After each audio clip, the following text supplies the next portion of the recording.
بسم الله الرحمن الرحیم.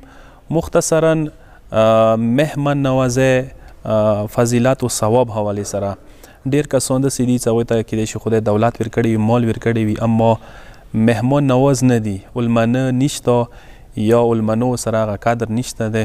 نو پکار دی چې ما تاسو اسلام رو سره پیغمبر و اهل بیت و حدیث رو سره لږ دی باندې ځان پوهیږو چې مهمان څومره زیات فضیلت و عظمت و ثواب دی.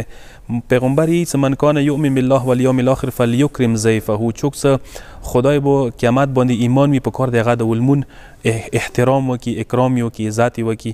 یو بل حدیث کې پیغمبر یی چې الضیف ینزل برزقه ویرتحل بذنوب اهل البیت، چې کله ولمون ته راشي هغه ځان څخه خپل رزق راوړي او هغه د خونې والا ګناهان بیا ځان سره وړي. دا څومره عظیم کلام دی چې که چیرې ولمون ته راغو هغه خپل رزق ځان سره راوړي، یعنې که هغه چای د څه وخوړه څه شو هغه پروردګار درته پره کوي او هغه یې تا ګناهان ځان سره وړي. یا بل حدیث کې پیغمبر یی چې الرزق اسرع الی من یطعم الطعام من السکین فی السنام، کوم رزق چې ته خلکو ته ورکړي هغه تا ته ډېر زر پروردګار طرفه رسي چې کوم ولمنو ته ورکړي.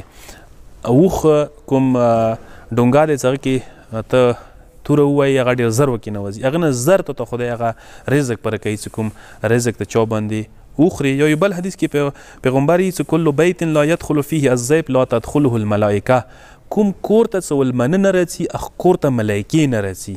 یعنې که غواړئ چې ملایکې د خونې ته راشي پکار دی چې خونې ته د ولمنه راشي، ولمون د سره وي او ولمون قدر وي د سه او مهمان نواز وي او کور ته د ولمنه راځي.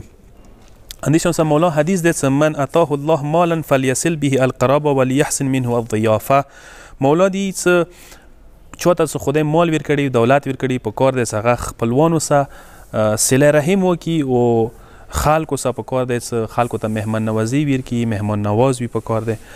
اندیشان سره اخیری حدیث ذکر کوم.